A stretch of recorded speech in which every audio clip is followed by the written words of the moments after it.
Bom, sabendo então o que são os pontos fixos e que cada escala deve associar um valor para cada um destes dois pontos, nós podemos agora falar um pouquinho sobre cada uma dessas escalas térmicas. A gente vai começar a falar pela escala Celsius, né? Essa é a escala de temperatura mais utilizada em todo o mundo, inclusive aqui no Brasil pela gente, né? A escala Celsius é uma escala que atribui ao ponto de gelo o valor 0 e ao ponto de vapor o valor 100.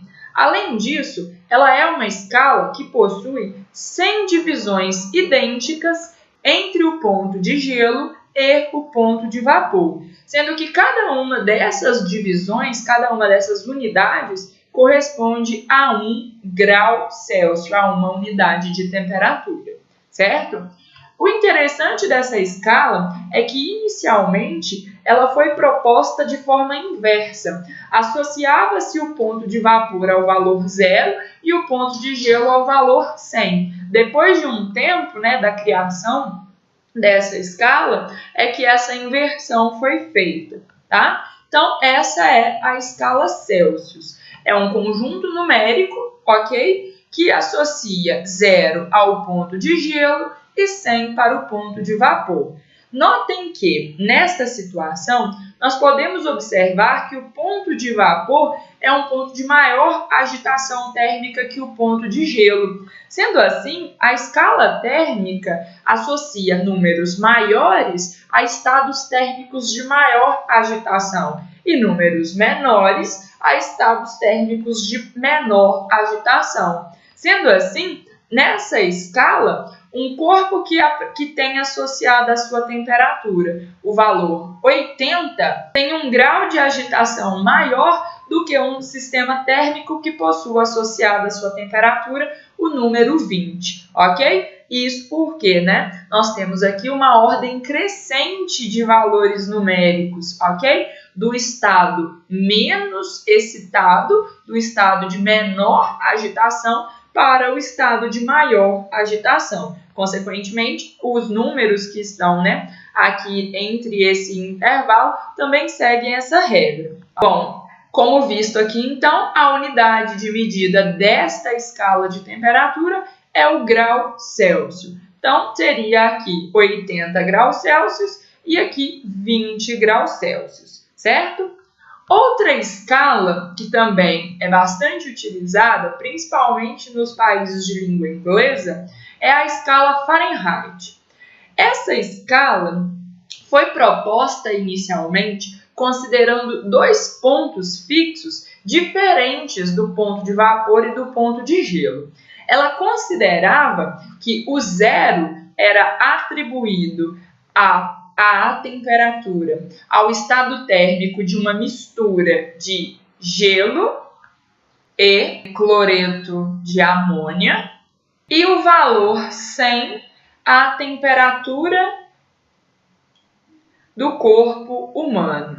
Isso porque essa escala foi desenvolvida, criada, antes de se estabelecer que os pontos de ebulição e fusão da água seriam tomados como referência. Depois que essa referência passou a valer, viu-se que nessa escala o ponto de gelo corresponderia ao valor 32 e o ponto de vapor ao valor 212, ok? Então, a escala Fahrenheit atribui o valor 32 ao ponto de gelo e ao valor 212 ao ponto de vapor, sendo que entre estes valores de referência há 180 divisões iguais, sendo que cada uma dessas divisões representa 1 grau Fahrenheit, ou seja, representa uma unidade de temperatura. Notem aqui que grau Fahrenheit é a unidade de medida de temperatura nessa escala termométrica, ok? Como a gente pode ver aqui, a medição de temperatura de uma escala para outra associa valores diferentes a um mesmo estado térmico. Como, por exemplo, eu acabei de falar isso. Se a gente tem água em ebulição, a escala Celsius associa o número 100 a esse estado térmico, enquanto que a escala Fahrenheit associa o número 212. Entretanto, os estados térmicos são os mesmos, né? A quantidade de energia disponível para o corpo ali vibrar é a mesma de um para o outro, certo? Pensando nisso, nós podemos propor equações de conversão entre uma escala e outra. Como que a gente pode fazer isso, né? Bom, imaginem o seguinte. Imaginem que eu tenho aqui 2 termômetros de mercúrio. Um com a escala Celsius e a outra com a escala Fahrenheit, certo? Se esses 2 termômetros são colocados em contato com o mesmo sistema térmico, por exemplo, né, eu pego um balde de gelo, aqui assim, com bastante cubinho de gelo, e eu coloco aqui os 2 termômetros, um graduado em Celsius e o outro graduado em Fahrenheit, a gente sabe que haverá aí nessa situação troca de calor entre o termômetro e o gelo, né? Entre os 2 termômetros e o gelo. De modo que o calor vai fluir do corpo de maior temperatura para aquele corpo de menor temperatura, né? Sendo assim, no caso aí, se a temperatura do termômetro diminui, porque ele está cedendo calor para o gelo, o que a gente vai observar é que a troca de calor vai acontecer até que o sistema, né, composto pelo gelo e pelos termômetros, entrem em equilíbrio térmico, ou seja, atinjam a mesma temperatura. Quando isso acontecer, nós vamos observar que houve uma variação na altura da coluna de mercúrio. Ela antes tinha um determinado valor e agora ela tem outro.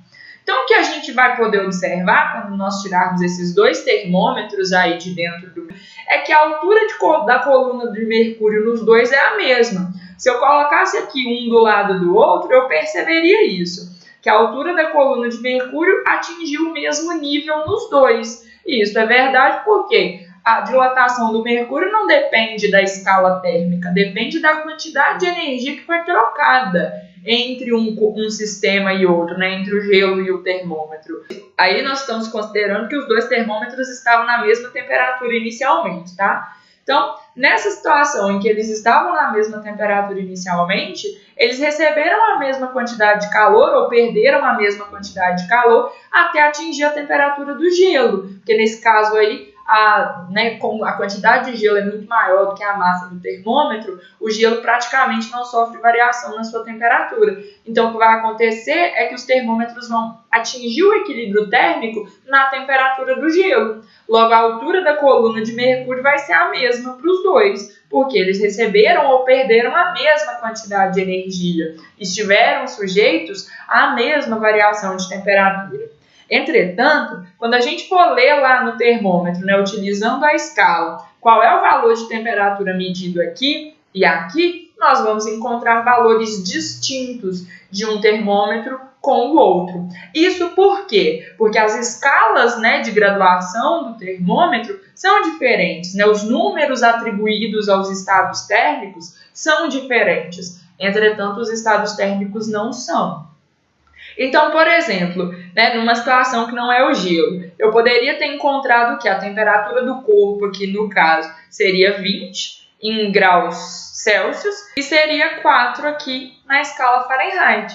Então, olhem só, é o mesmo estado térmico, só que eu estou obtendo valores diferentes para este estado. Claro, né, eu estou utilizando escalas termométricas diferentes, então o que elas fazem é isso. Né? Mas como que eu posso fazer a conversão, então, de um valor, de um dado valor de temperatura de uma escala para outra?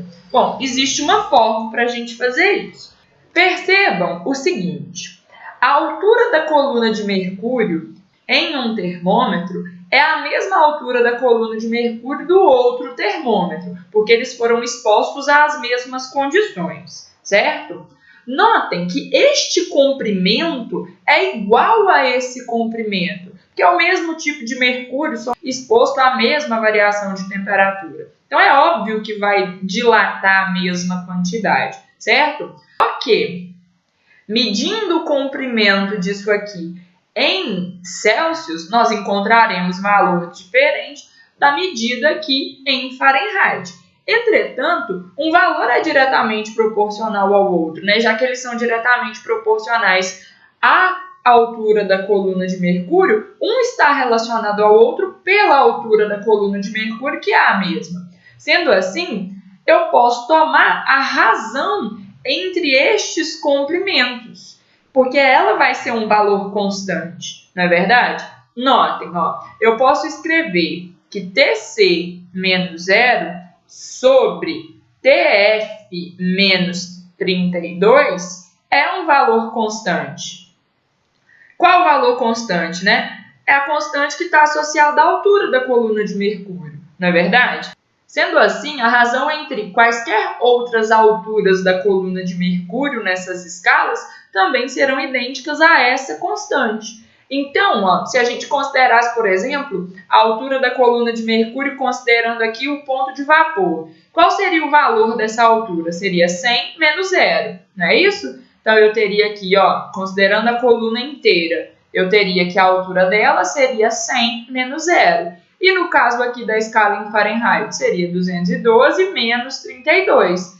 A razão entre esses dois valores tem que ser igual a essa mesma constante que nós encontramos aqui para TC menos 0 sobre TF menos 32, porque eu estou falando do mesmo mercúrio, não é verdade? Sendo assim, essa constante também é igual a 100 menos 0 dividido por 212 menos 32. Com isso, a gente pode afirmar que TC menos 0 sobre TF menos 32 é igual a 100 menos 0 sobre 212 menos 32. Multiplicando cruzado aqui, para ter valores na mesma escala, tudo de um lado só, eu teria assim, TC menos 0 sobre 100 menos 0 igual a TF menos 32 sobre 212 menos 32. Então, está aqui uma equação de conversão entre a escala Celsius e a escala Fahrenheit. Notem que isso aqui pode ser melhorado, né? Porque TC menos 0 é TC e 100 menos 0 é 100. Então, ficaria TC sobre 100 igual a TF menos 32, que ali não dá para mexer, dividido por 212 menos 32. Isso é igual a 180. Aqui dá para a gente fazer uma simplificaçãozinha ainda, né? Corta esse zero com esse zero, porque é só multiplicar por 10 essa equação dos dois lados, que isso acontece. E ainda dá para dividir, né? Simplificar 10 e 18 por 2, daria 5 e 9. Então, nós teríamos TC sobre 5 igual a TF menos 32 sobre 9. Essa aqui também é uma equação de conversão entre a escala Celsius e a escala Fahrenheit. Então, percebam, se eu conheço um valor medido lá na escala Fahrenheit, né, eu cheguei lá em Londres, a temperatura no termômetro da rua era 72 graus Fahrenheit. Tem como eu saber qual é o valor em Celsius, né? É só substituir TF aqui nessa equação. Ficaria 72 menos 32, isso daria 40, certo? 5 vezes 40 dividido por 9 daria o valor da temperatura em Celsius. No caso aqui, 5 vezes 40 daria 200. 200 dividido por 9, isso dá 20 alguma coisa, né? Seria, a temperatura do dia seria uma temperatura amena, ok? Então, essas duas equações aqui, podem ser utilizadas para a transformação da temperatura de uma escala para outra, seja da Celsius para Fahrenheit, quanto da Fahrenheit para Celsius, ok? Um detalhe importante fica por conta das variações de temperatura. Nós podemos determinar expressões que relacionem as variações de temperatura entre duas escalas. Imaginem que eu tenha aqui dois termômetros, um graduado em Celsius e o outro graduado em Fahrenheit, certo? Imaginem que o termômetro em Celsius teve uma variação na sua altura da coluna de mercúrio, dada por esse pedacinho, certo? O termômetro em Fahrenheit também sofreu uma variação na sua altura da coluna de mercúrio, idêntico, ok? Só que, de acordo com a escala Celsius, nós atribuímos um valor delta Tc a essa variação da altura da coluna, e na escala Fahrenheit nós atribuímos um valor delta Tf. Isso significa que esse termômetro foi exposto a uma variação de temperatura. Qual foi a variação de temperatura exposta no caso do termômetro em Celsius? Foi um valor delta Tc. Qual foi a variação da temperatura no caso do termômetro em Fahrenheit? Delta Tf. Notem que as variações também são proporcionais, porque elas são proporcionais pela altura da coluna de mercúrio, que é a mesma, né? Observem, isso aconteceu quando ela foi deste valor, quando a temperatura foi deste valor para esse. Se ela tivesse ido de 0 para 100, qual seria a variação? Seria de 100. Se ela tivesse ido, no caso da escala Fahrenheit, de 32 para 212, de quanto seria a variação? 180. Essas variações são proporcionais. Proporcionais a quê? A altura da coluna de mercúrio. Sendo assim, a razão entre delta Tc e delta Tf é igual à razão entre 100 e 180, já que as variações são sempre proporcionais à altura da coluna de mercúrio. Independente se variou de 0 a 20 ou de 20 a 100, a coluna tem as mesmas propriedades, ela varia a sua altura do mesmo jeito. Então, a gente pode escrever que delta Tc sobre 100 é igual a delta Tf sobre 180. Essa equação permite que a gente faça a conversão de variações da temperatura na escala Celsius para variações na temperatura da escala Fahrenheit. Bom, com isso eu termino, o conteúdo sobre essas escalas, Fahrenheit e Celsius. Vou deixar aí um exercício resolvido e uma lista de atividades.